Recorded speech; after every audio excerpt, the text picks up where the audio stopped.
Hello everyone, welcome to Financhist. Have you ever looked at the news and heard that almost every country in the world is in debt? The US, China, Japan, Germany, all of them owe staggering amounts of money. It makes you wonder, if everyone is in debt, who exactly is holding all that credit? Who lent them all this money? Are we in debt to aliens? Well, the answer is a bit more down to earth, but just as fascinating. Today, we're going to unravel the complex web of global debt and find out who the world's biggest creditors really are. First, let's get one thing straight. When we say a country is in debt, it means its government has borrowed money. This is called sovereign debt.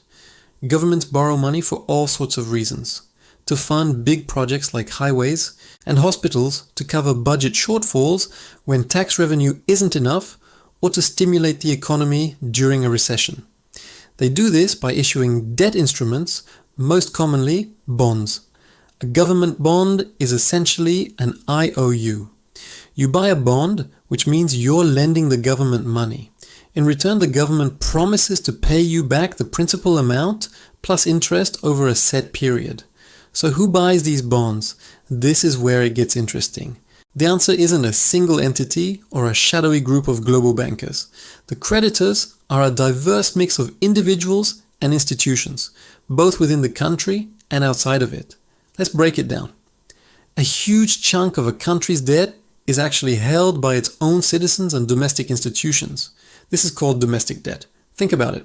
Your own pension fund, the insurance company you use, or even the bank where you have a savings account. They all need safe places to invest their money. Government bonds are considered one of the safest investments around because governments rarely default, especially those of major economies. So these institutions buy up large amounts of their own country's bonds. Even individuals, maybe even you or your parents, might own government bonds, either directly or indirectly through mutual funds or retirement accounts. So, in a very real sense, when a government is in debt, it often owes money to its own people. This might sound like a strange loop, but it's a fundamental part of modern finance.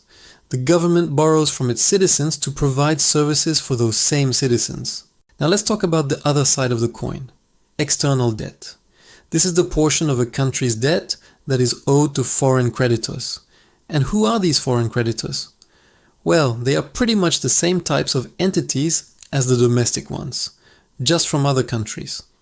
The biggest players here are other governments and their central banks. Why would one country buy another country's debt?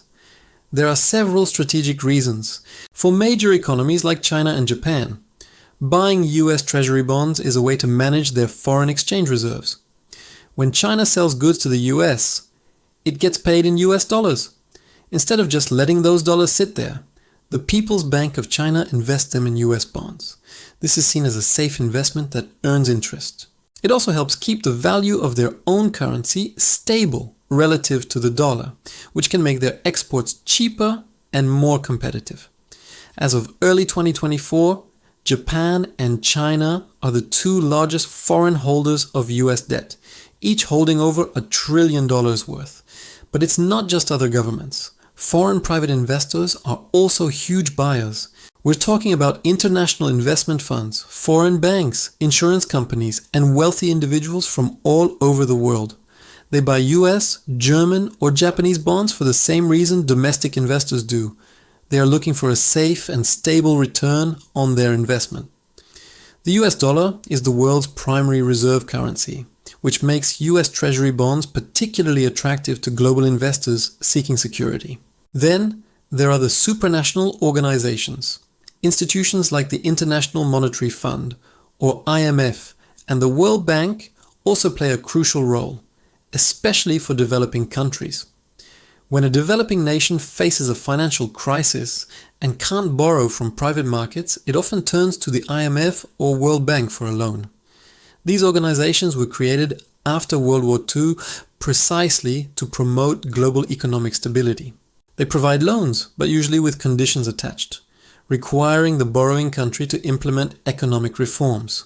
So for many smaller economies, a significant portion of their debt is owed to these international bodies. Let's recap who the creditors are. 1. Domestic citizens and institutions, like your pension fund and local banks. They are often the largest holders of a country's debt. 2. Foreign governments and central banks, who buy bonds to manage their reserves and for strategic economic reasons. 3. Private foreign investors, from large hedge funds to individual savers seeking safe investments. And 4. Supranational organizations like the IMF and World Bank, which act as lenders of last resort for many nations. So you see, there's no single master creditor that the whole world owes money to. Instead, it's a decentralized and interconnected system. The United States is the world's biggest debtor, but it's also a massive creditor because American investors and institutions own trillions in foreign assets and bonds. Similarly, China is a major creditor to the US and many developing nations through its Belt and Road Initiative, but it also has its own significant domestic debt. This system is a complex dance of interdependencies. A country like Japan holds a lot of US debt, but its own government debt is incredibly high, around 260% of its GDP. The vast majority of that debt, however, is held domestically by Japanese citizens and the Bank of Japan. This makes its situation very different from a country that owes most of its debt to foreign creditors in a currency it doesn't control. So the next time you hear about national debt hitting a new record, you'll know it's not as simple as one country owing another. It's a global network where governments owe money to their own citizens, to other countries' governments, and to a multitude of private investors and institutions all over the world. It's a system where everyone is simultaneously a debtor and a creditor in some capacity. It's the intricate financial plumbing that keeps the modern global economy running. It's a fascinating topic, and we've only just scratched the surface today. What other financial mysteries would you like us to unravel? Let me know in the comments below. Thanks for watching Financhist. If you found this video helpful, don't forget to hit that like button and subscribe for more content that makes sense of the world of finance.